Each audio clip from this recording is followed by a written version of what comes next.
Aku, welcome to RedRocks, a show featuring the finest in Native music, arts, and culture. Today I'm really happy to welcome Carlos Reynosa, the renowned actor, model, musician, producer. Hello, Carlos, how are you?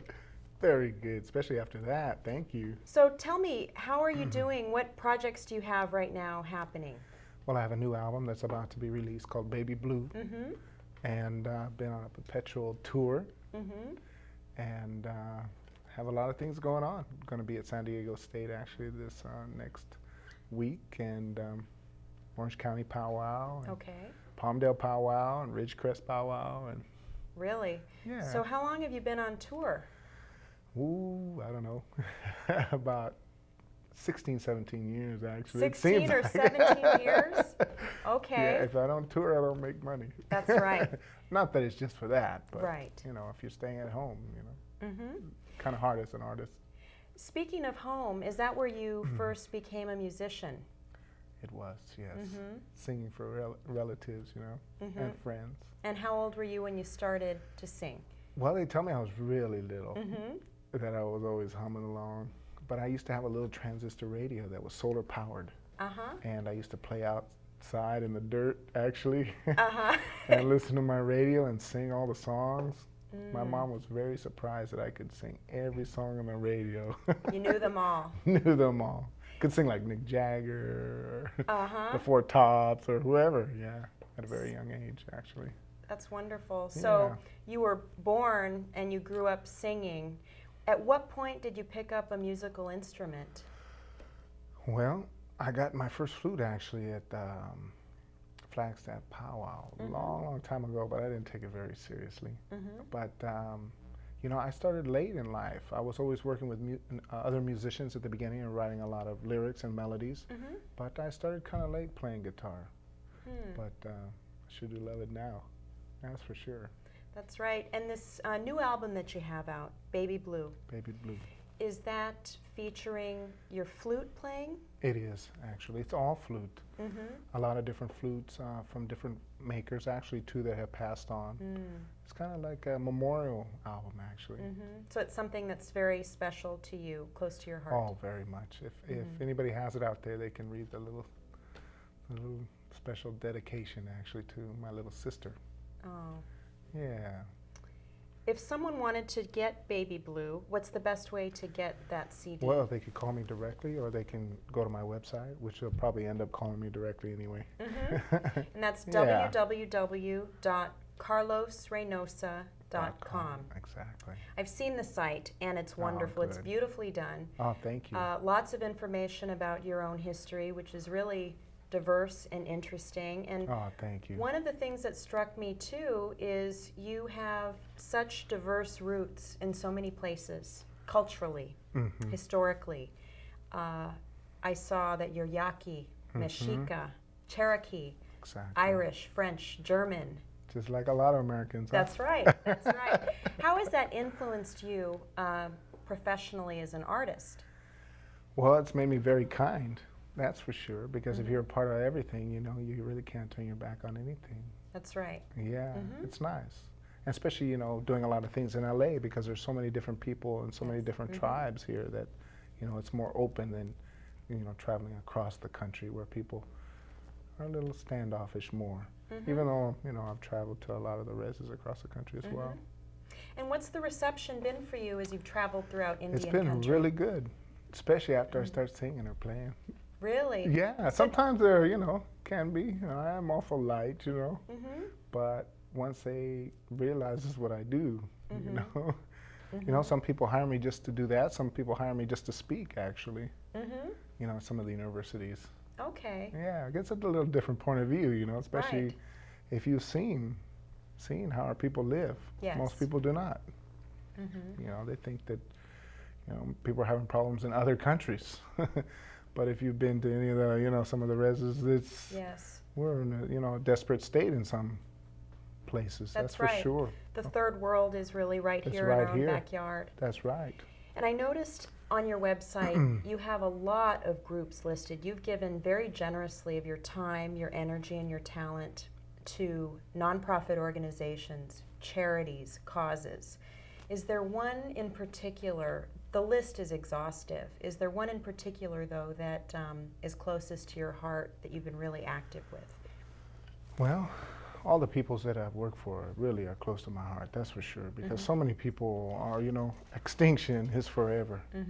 But I think one of the most gratifying is working with the wolf centers that have raised, you know, I've raised quite a bit of money for them that are reintroducing wolves, you know, whether it be on the Apache Res or the Nez Perce. But this country needs to see that again, because I know that there's coyotes from coast to coast now. And that's one reason. Yes, that's right. It only used to be in a few states. But like anything else that's out of balance, you know, it's out of balance. Yeah. That's for sure. We're going to have a lot of different types of folks watching the program, and if you had a message to offer to our audience about the state of things in Indian country, something you'd like to convey. Gosh, I wish that we could show it. I wish we could be seen on TV. I wish we could let our feelings known. And not just from my point of view, but from elders' point of view, people who are land-based, who are still close to that land. You know, it's very important. You know, the American people are always focusing on one thing at a time, one little thing at a time, and, you know, finding everything out about it. But sometimes it's a little bigger than that, I'd say. And there's lots of things to find out, especially about our country. Right. You know, a lot of people here in Santa Barbara or, you know, along the California coast don't know how many Chumash names there are. Whether it be Malibu or Ojai or some of the other places, they have no idea. Not a single idea about it whatsoever. And some of the flutes that I play, people don't realize they've been played for thousands of years. And that's something important. That's right. In fact, everything is so transit and changing very rapidly. Do you make your own flutes? I don't, actually. I really like my fingers. Right. I got a few flute maker friends, you know, they're like, hey, how you doing? You need to keep those fingers, right? I really like to play. Oh, I always like to think that some of the flute makers who are players as well are making, I'm practicing and getting better. No, it really makes it possible for me to play a wide variety of flutes. I know that a lot of flute players are playing certain kind of flutes. Yes. You know, and I'm playing out from, you know, South America all the way up to the north, you know, different kinds. Even a California flute that I play that really took me a long time to really get a copy of, hold a copy of from the Southwest. So a friend of mine, Guillermo Martinez, could copy one. Yeah. And is it true that the flute, the indigenous flute in California for a time was actually outlawed? Well, as I say, it's still outlawed. On the books, you know, no different than Legally. maybe a recall on the books. I don't know. Yeah, lots of things in the state are unknown, like, you know, the apprentice law. A lot of people don't realize that here in California, slavery was abolished to the last state in the Union. If you gave a Indian child that you basically, you know, kidnapped from the mountains, a Christian home, you could have servitude until they were 35 years old. And I think that was until about 1908. Very recent history. It's very recent history. Yes. And so through your music, through your artistry, through your expression, I think you're helping to give voices to that unspoken history that so many people have not heard about. Definitely, definitely, you know, especially when it comes to little kids or, you know, some people are a little standoffish about some things, but you know, sometimes people need to hear the truth. At the same time, not blocking them off from things or turning your back on them. That's the real key, you know. I think that's why music really can transfer ideas, because it's done with a little bit of love. Now we'll enjoy a musical selection on the flute by Carlos Reynosa.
and we're hoping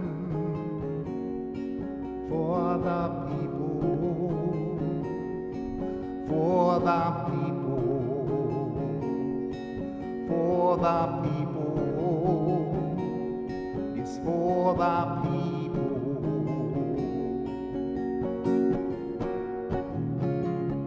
It'll be alright, it ain't that bad, it'll be alright, it ain't that sad, no it ain't that sad, depend on me, I'll depend on you, we are the people, me and you. Yes, we are the people, me and you.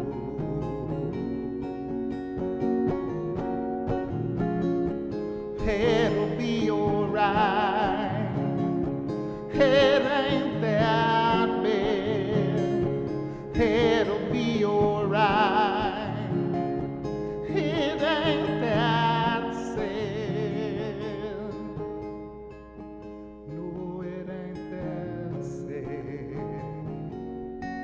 keep on searching, seek the truth, keep on learning,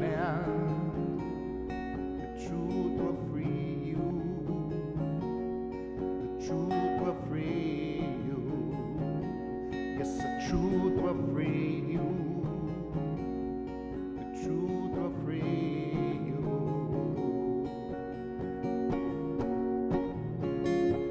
It'll be alright, it ain't that bad, it'll be alright, it ain't that sad, no it ain't that sad, life is for living, and living with love, love is for giving, giving with love, no matter what they say, no there's nothing better, better than love, no better than love.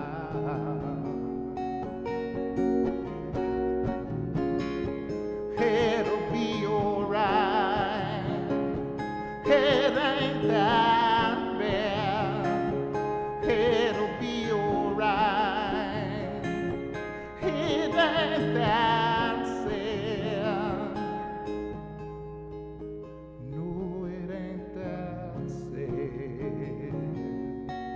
no not that sad,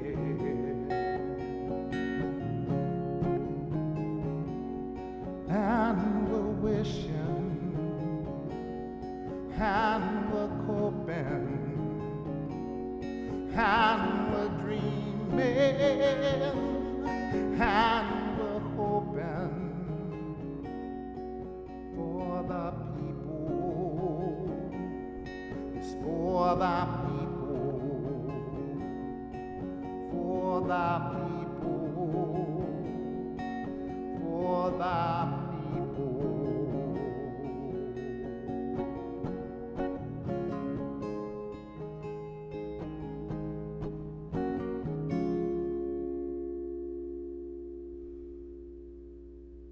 Some of the songs that are featured in your video. Yeah, Life, Love, and Earth. That's right, Life, Love, and Earth. And there's one, Follow the Children. Follow the Children. Follow the Children. And we have so much to learn from our children, from our young people. Oh, that's for sure. I mean, we can't drink the water. Mm-hmm. Some places you can't breathe the air. I mean, there's a lot of things to learn from the children because they're the future. And I know you saw my website, and yes, you know, I get almost 100 emails a day, and a lot of them are little tiny kids. Aww. It really is sweet. Mm-hmm. If I feel badly, I just go and read some. And it lifts you up. It really does. Oh. It does. Mm-hmm. It really does. Because when I was in school, it wasn't the same. You know, there wasn't anything that I wanted to see on TV or anybody coming and speaking in front of our class, Mm-hmm. you know, about things I wanted to know about, Mm-hmm. you know. Was that difficult for you growing up, not having visible Native role models in the news media? Especially being different, you know. It was difficult, but I think that's what made me an artist, Mm-hmm. and not afraid what anybody thinks. Mm-hmm. All right. Well, Yeah. if there are other young people out there who want to continue their creative expression, their artistry, what kinds of words would you share with them that might help them along on their path as an artist? Well, number one, they have to be true to themselves, and if they're worried about what other people think, it's never going to be. And if they're doing it for somebody else, they don't have their heart in the right place, you know. And I think that's the key, is to do what they feel is right, you know. And but to make money at it is a whole different thing. That's for sure. It's very difficult because there's lots of artists out there, and some people don't recognize their talent. And I happen to be one of the lucky ones. That's for sure. And I feel lucky in that way. And what can people in our viewing audience do to support Native music and arts and culture? Well, they could be interested in it, number one, and listen to it and buy it if they can, you know, because, I mean, obviously there's a lot out there, but if you're not listening to at least somewhat of your own music, it's going to disappear, like language. That's very well said. And you're a new father. I am a new father, yeah. Yeah, look at that smile. You're a new father. Yeah. It's pretty exciting, except he has no need for me right now. Uh-huh. That'll change very, very soon. I hope so. Well, we're really happy. I need a drummer. You need a drummer. I hope he likes drums.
God gives us all a song.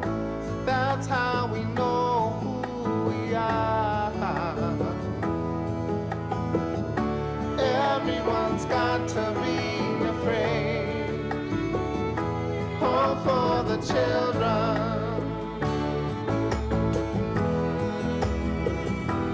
Life is creation, or created is one.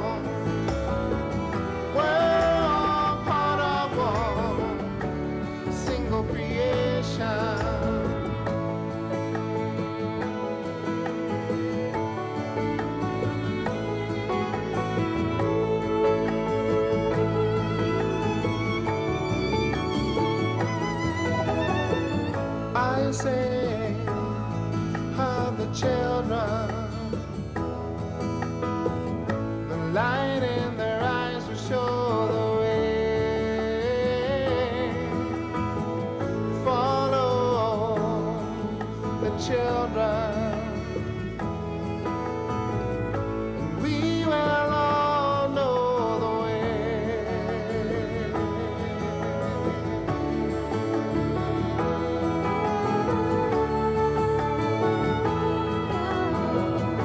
And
I know that you started out your career in modeling, so you know what it's like to be in front of the camera. What made you go behind the camera?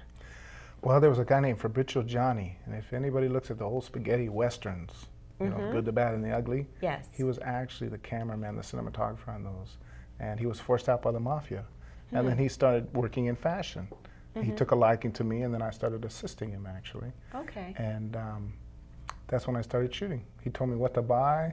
I had some good-looking friends, so I took their pictures, and you know, I met Andy Warhol in Milan, and I showed him my little book at the time, and ever since then, I've been shooting.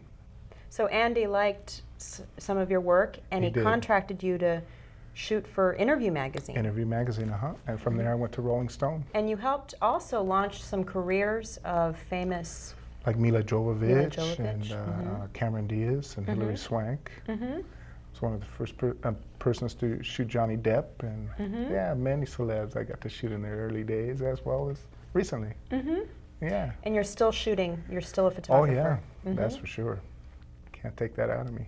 I just had an opening in Idlewild, and somebody came up to me and said, "Wow, how'd you get all these old pictures of these Indians?" You know, how'd you get these old pictures? And I go, "These people are living. These aren't old pictures." Yeah, because you know some people have a different view of Native people. You know, they just don't think they exist sometimes anymore. You know. Yeah, and I know I was the very images, surprised at some of the comments. Believe me.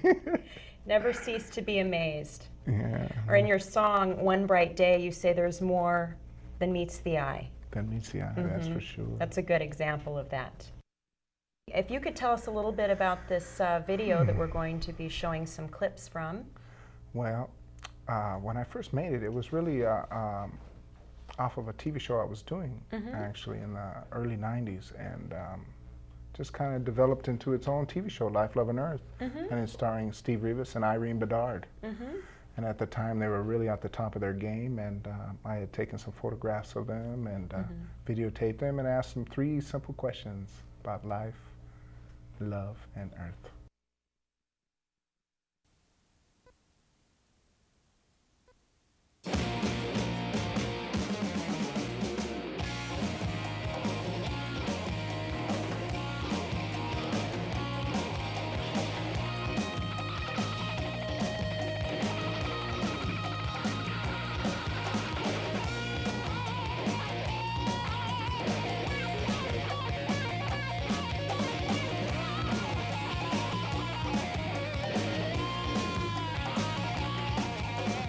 I think love is the key to happiness, I really do.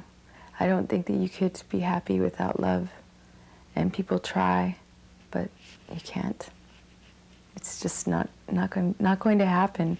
You know, nothing else can really, money, power, fame, none of that can make you happy, but love will. Love will. From the Blackfeet Reservation in Browning, Montana, born and raised for about the first 17 years of my life, and you know, came out to Los Angeles to be a movie star. And that you are. Yeah. What do you think about life? Oh, life. Life is something that is never supposed to be played with. Life is so precious that we have to understand that our life was given to us by the Creator, and that when I think of life, it's always about living that life in a beautiful way. And I try hard in my life to walk that road. It's not an easy thing in this world, because in this world we have all kinds of things, all kinds of distractions.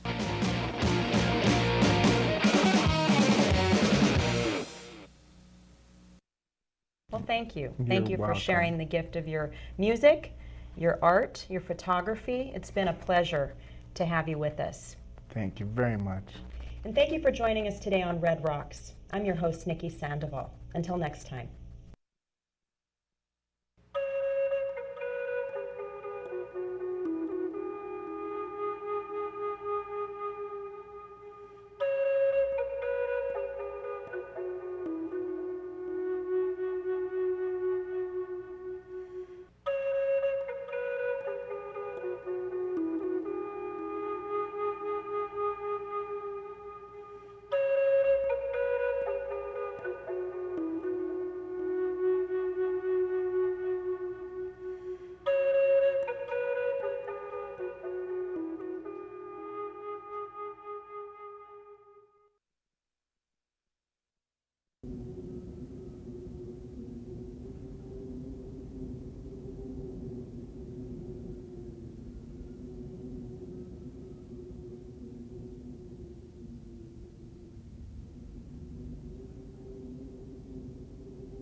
the whole issue of the Holocaust, I think, is really ironic because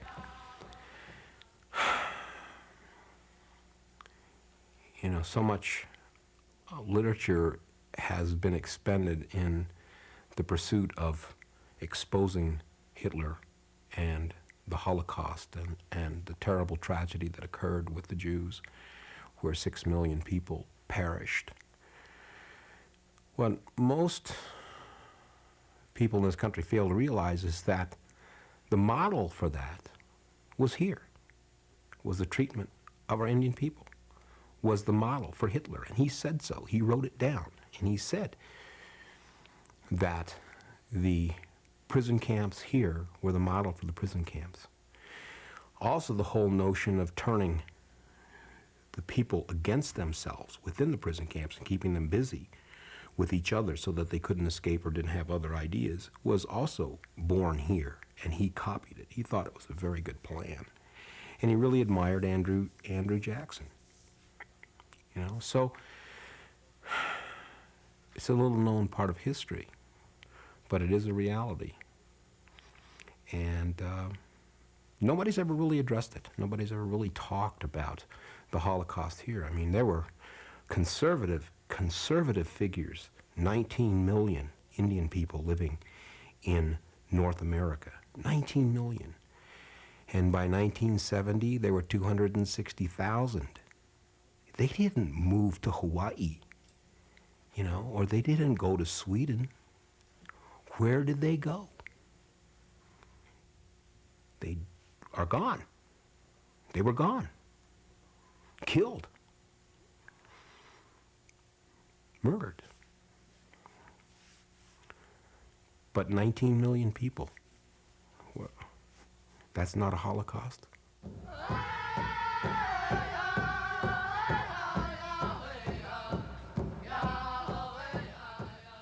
I feel that this country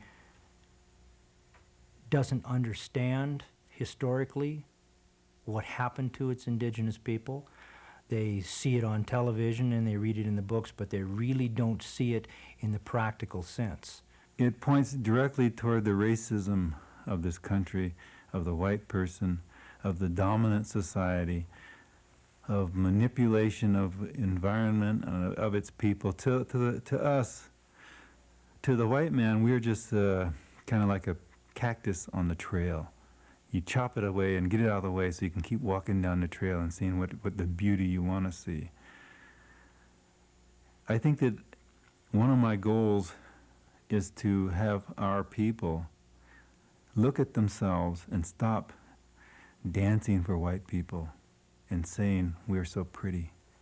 I want us to say, look what you've done to us. Look what you've taken. Look at the beauty we had and still have to offer you.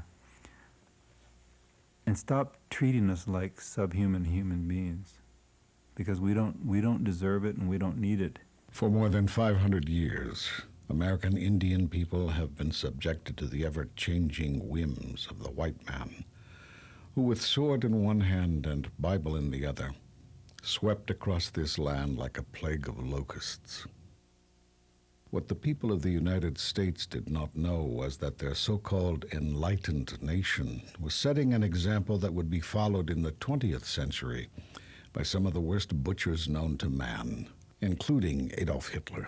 In his biography of Hitler, John Toland wrote, Hitler's concept of concentration camps, as well as the practicality of genocide, owed much, so he claimed, to his studies of United States history. And he often praised to his inner circle the efficiency of America's extermination by starvation and uneven combat of the red savages who could not be tamed by captivity. In their efforts to deal with the original inhabitants of this land, the European and then the American governments tried many different approaches. First, they tried subjugation. Then, when that failed, extermination. And when that wasn't totally successful, then came the reservations. And the land set aside for reservations in the 1800s was generally the most worthless land that could be found. Indians were relocated to these lands for as long as the grass grows and the rivers flow, unless, like in the Black Hills of South Dakota, valuable mineral resources are discovered on that land, and then the Indians are uprooted and relocated again. The enrollment issue originated with when the government set up reservations. They signed up the Indians who were assigned to that particular reservation. They took a roll, as it were, at that time. Everybody was given a number so that they could identify the people who were reservation-bound Indians, because reservations and the inception were no more than glorified concentration camps. Indians were forbidden to leave them. And so you were given your tribal identity right then and there by the United States government. It's another labeling system. There probably was an importance for it at the time, to find out numbers of indigenous people. And now it's almost being used against us. And for a lot of the Native American, Indian, whatever you want to call them, don't have a number to rely on. And for assistance, for even being considered a part of us, of the rest of us, they're put out, put aside, pushed away, and saying, you don't qualify, even though they may have a higher blood quantum than myself. And so I don't see it where it's being used in a way to be beneficial to us. It's just a way of being controlled again. When you take prisoners, you write down their names and give them a number. That way you can keep track of them. And it's a very simple process. It's done in every war. It's done in every time one group of people conquers another group of people.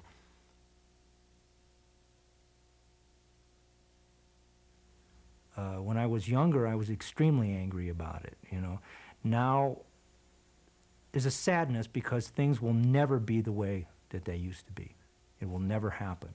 So I just try and work as hard as I can to retain as much of my culture for myself, for future generations. But I'm never going to let them forget it. I don't think that this country will ever really heal itself until it answers the question of what it did to its indigenous people.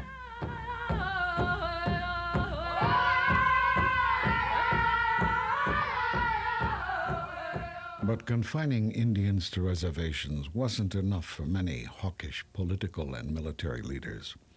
Nothing short of total annihilation of the American Indian was acceptable in their eyes.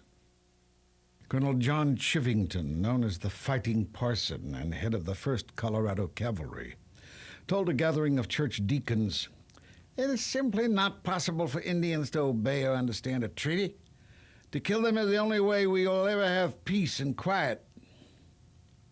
Later that same year, he led 700 soldiers on a surprise raid against a peaceful band of Cheyenne who were camped along Colorado's Sand Creek.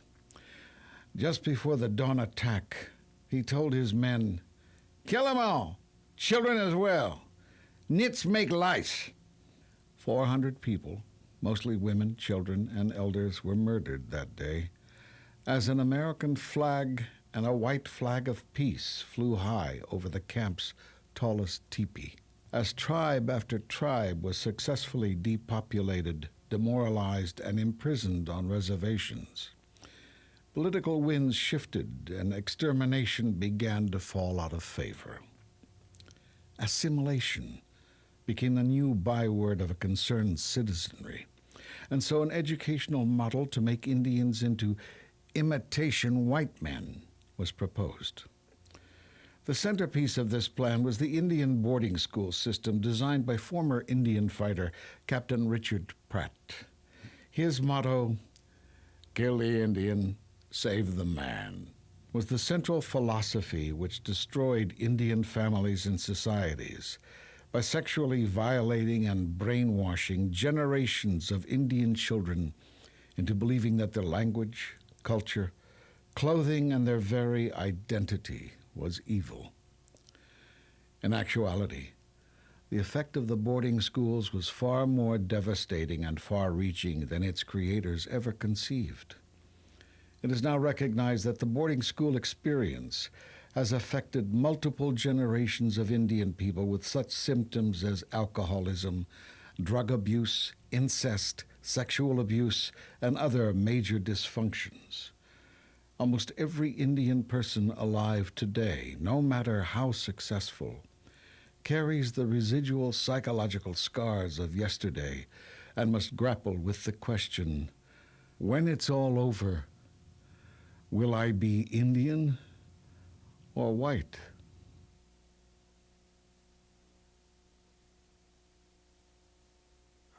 I grew up with the signs, no Indians or dogs allowed, and had to abide by those signs, not being able to go into places.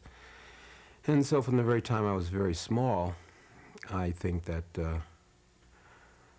I learned that you had to be strong in order to be an Indian. How do I define an Indian? That's a political question that's very difficult to deal with. Traditionally, the Apache people didn't have a definition of who was Indian. I'm the only person that doesn't claim to be American Indian, because American Indian is only 500 years old, but I was here before Columbus. So that doesn't make me American Indian. So I'm a non-Indian, no, I'm a non-American. Today, America, nobody knows what America is, or nobody knows what Indian means. So the only Indian that was defined by Congress is primitive or North American Indian. But then what is primitive? Anything that grows by itself is primitive, but when you put a fence around it, it's not primitive anymore. So then what is Indian? 93rd Congress changed its tune to what is Indian to who is Indian, so only half would be regarded as Indian. So American Indian cannot be defined as a nation. So American Indian, as long as we're labeled American Indian will be written never, never, and never be recognized as a nation. So I think there's another way to look at that whole issue of what is Indian and what, the word or what we call ourselves is en Dios, meaning in God, that the people that they encountered were godlike, were very pure. And that en Dios became Indio, which became Indian. We have lost so much blood, and so many of us have died over the name Indian, that he says we've earned it. And we've earned that name with our blood. I find the word Native American offensive to me. It's like, here's a nation of people that enslaved my people, stole my culture, tried to beat it out of me, and now they're going to include me. And I don't mean to sound unpatriotic, I'm a veteran, but they're saying, now you can call yourself a Native American. I'm not, I'm an Aboriginal, indigenous person. I know I'm not white. I tried to be white, and I couldn't do it, and they didn't want me. Because I'm not white. I'm culturally Apache. I relate to my tribe closer than any other human beings on this world. I know who I am, and I know my blood. I don't have to read in a book that somebody wrote at some fort somewhere long back in history to tell me who I am. And I don't have to have a number to tell me that I am an Indian. Well, to me, I don't care if I'm 164th or 1/300 and whatever, or what, or 1/1000 something. There's a lot of our little kids that are, they could be 4 different tribes. And, well, now, which one of these means more to you? There's one of them there that means a lot more to you than the others, I feel. Being Indian is not being part. If you're Indian, you're Indian. You're not just, you know, a part white or a part Hispanic or anything else. You're Indian because that's how you feel. When you grow up and you have an Apache mother or Comanche or whatever, if she's 15 tribes, but she sings the lullabies to you of whatever tribe she feels, she knows, then you're going to feel the dominance of that in your life. It's kind of like that's going to be your choice. As Indian people, we have the responsibility to care for our own, to care for our young, take them in no matter what blood they have. If they're ours, they're ours. That's a simple answer. You know, you can't say, you aren't enough of me, so find your own way. That's not what it's all about. We brought them into this world. So what happens when this young guy comes up to the drum and he looks black and he says, my father is such and such and my mother is such and such and I'm Indian? What do you say? And I want to learn the song. What do you say to him? And he said, you better make a place on the drum for him and have him sit because he's one of us. My mother was only half Apache, but that's always, I've never felt like I was anything but Apache. We've always, because my father was always singing and always teaching us about Apache, so I felt like we were Apaches, and that's all we were. And I think my mother felt that way too, because she never said anything about being white. It was always Apache. Everything she did. She made dresses and she beaded and made purses and all kinds of things, and she made those, and they were Apache. And that's what she wanted to teach us, to dance Apache, to sing Apache. And that's what I'd like to give to my children, to help them to realize that they're Apache. And one of the things we went to was something in Oklahoma, and there were all these people in their minks, you know, and their tuxedos and their formals and everything. And my daughter asked me, she said, Mama, how do you feel? You're wearing an Apache dress, you know, and all these other people are all dressed up. I said, I feel like I'm the most beautiful person here. I said, because I'm Apache. And that's the way I feel.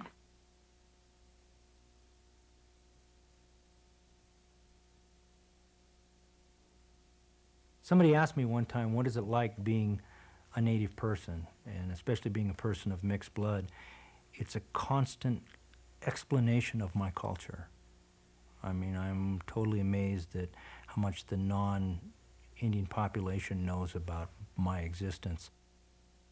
As far as tribal identity is concerned, this is, for many years, back in the times when this hatred and hostility about American Indians in our own country was so prevalent that many people who left the reservations, Native people who left the reservations, hid their tribal identity so that they could be accepted by the dominant society. Because Indians were being relocated to the cities by the thousands to empty the reservations so that the termination policy could be effected, we suddenly had an explosion of urban Indians. The urban Indians oftentimes did not, once they had children, they would not enroll them with their own tribe. They didn't take the time or the effort, or, as one Indian said, what's it worth to be an Indian? In the 1950s, the federal government instituted yet another new Indian policy known as termination. The purpose of this policy? To eliminate tribal governments and tribal lands, along with any vestige of tribal identity, so that the Red Nation would become part of America's great melting pot. A major part of this program launched another relocation campaign which offered training, jobs, and a part of the American dream to any Indian who would leave the reservation and move to the city. What most Indians who signed up for the relocation program found instead was isolation, alienation, and further disintegration of their culture and identity. And so this policy became one more chapter of the American Holocaust. But relocation is not a dead policy of the distant past. It is an active policy of the present day. By order of the U.S. government, more than 12,000 Navajo people have been forced in the last 25 years to move from their traditional homelands on Big Mountain in Arizona, to be resettled one more time on land nobody wants. Contaminated desert bottomlands of the Rio Puerco, downstream from the largest radiation spill in American history. The reason for relocation this time? The discovery of one of the largest coal deposits ever found in North America. The most recent law which strengthened and accelerated this forced removal was introduced by Senator John McCain and signed into law in 1998. Because as Indians, we're not pulling together. We're so fragmented, and still that's the white way, to break us up, make us weak. And we are strong, but we're so far apart from one another and can't come together on the issues. We'd just as soon go their way and say, oh, you take care of it. We exclude, cut out, don't let in. Where is that tradition? What's that tradition from? It's from Europe. So we're being good white people when we do that, when we're being exclusive, but we're not being what our ancestors were. This world loses 6 million Jewish people, and the world feels sorry. The world loses 50 million indigenous people in this continent, and the world doesn't care. It's ongoing. And I say that with a great deal of sadness because a lot of the times the Holocaust is perpetuated by our own. And it's not necessarily the outsiders. I mean, we've learned our lessons well. We've learned how to be divisive. We've learned how to take the tools of colonization and use them on ourselves. And we've done that very well, thank you. The Holocaust goes on today. People are dying all over the world. There are Geronimos all over the world fighting for their people. Dying sad.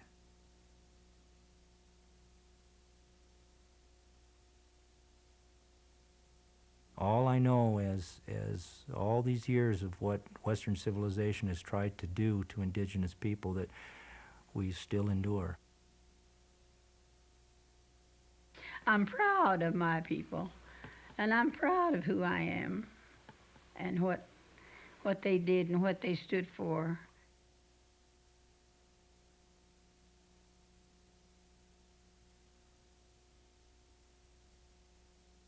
We've survived. No, we've always survived, and we're still surviving.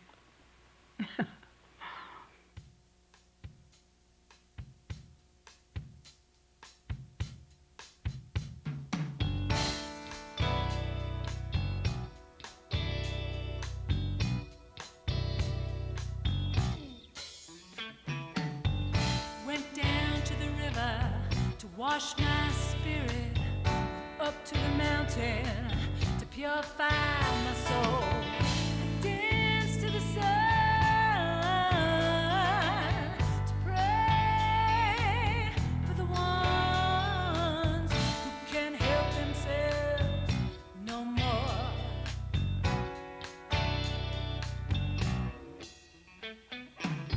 I'm guided by my vision walking in beauty. Our children are sacred. When it's all over,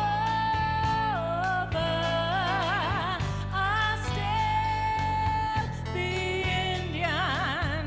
No matter what you do, I'll still be strong. When the smoke cleared, I was still dancing. When the smoke cleared, I was still standing. And General Sheridan said, the only good Indian is a dead one, and the white man's digging up our grave.